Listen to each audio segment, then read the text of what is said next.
Bonjour, en ce beau dimanche après-midi 15h56.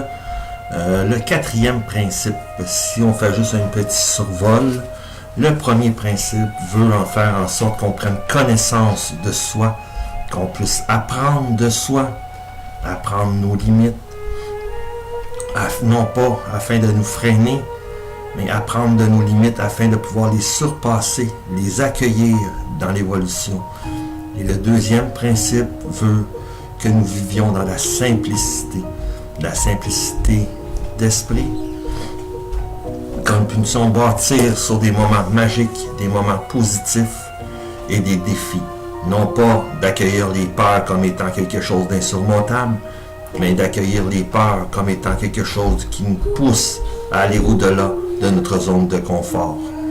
Et le troisième principe se veut d'un équilibre, afin de trouver l'équilibre en toutes choses, équilibre d'esprit, équilibre dans nos pensées, afin de produire ce qu'il y a de plus magique en nous, afin de trouver la paix intérieure et la sérénité. Et le quatrième principe, le principe du quatrième principe se veut le principe de l'écoute, qu'on aborde dans le silence, qu'on aborde dans la compréhension de soi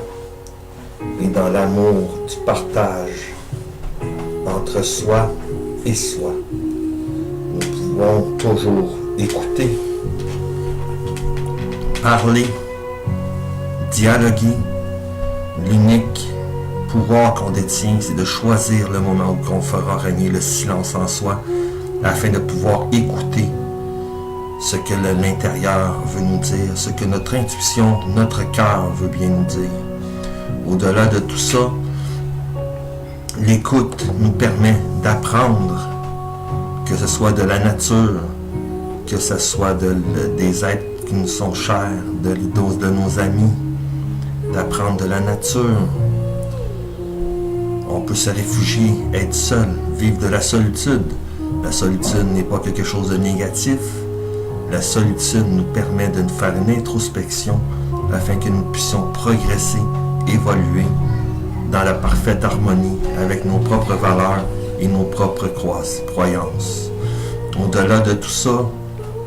on peut chercher à travailler avec plusieurs concepts, mais un des concepts les plus forts afin que nous puissions vivre dans le silence et dans le recueillement nous permet de pouvoir réaliser de grandes choses,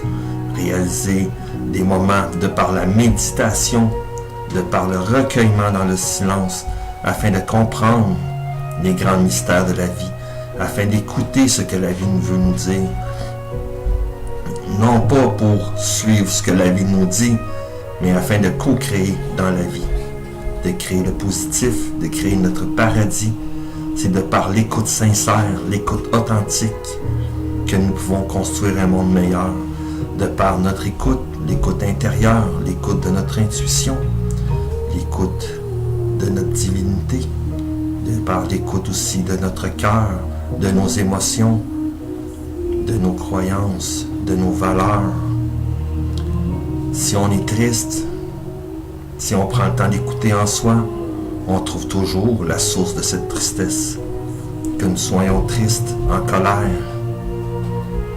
ou peu importe les énergies négatives que nous véhiculons intérieurement, si nous prenons le temps de nous recueillir en nous, si nous prenons le temps de pouvoir travailler sur nous, de par la méditation, de par les différents concepts qui vous apaisent, de par la lecture, de par l'écoute de la musique, peu importe le concept, peu importe les choses, nous pouvons toujours travailler sur le silence en soi, afin de faire taire la cacophonie et trouver l'harmonie en soi. Que nous soyons seuls sur une île ou seuls au sommet d'un arbre, nous pouvons toujours faire le silence intérieur. C'est de notre pouvoir de créer ces moments, de pouvoir créer des moments magiques dans le développement dans notre être et dans le développement le plus profond de nos croyances et de notre volonté de nous surpasser. Au-delà de tout ça, on cherche souvent différentes histoires qui pourraient combler notre intérieur, qui pourrait remplir notre cœur de joie et de bonheur. Mais si on n'apprend pas à se connaître soi-même, à vivre dans la simplicité de nos pensées, de par le positif et créer notre paradis, tout en trouvant l'équilibre en toute chose, l'équilibre dans nos pensées, l'équilibre entre la colère et la joie, afin de trouver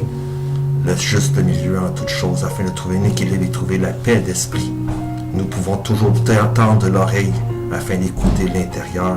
pour que nous puissions bâtir un lendemain meilleur, afin que nous puissions vivre des moments magiques, non pas en écoutant tout le temps les autres, mais en écoutant son fort intérieur, ce qu'il a à nous dire, ce qu'il y a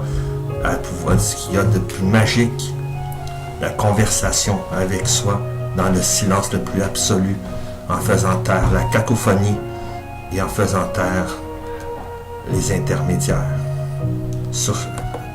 Nous pouvons toujours bâtir et créer un monde différent, mais nous devons prendre le temps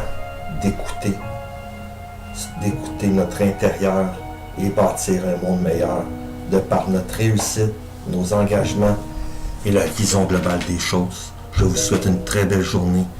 et au plaisir de vous parler du 5e principe de l'éveil.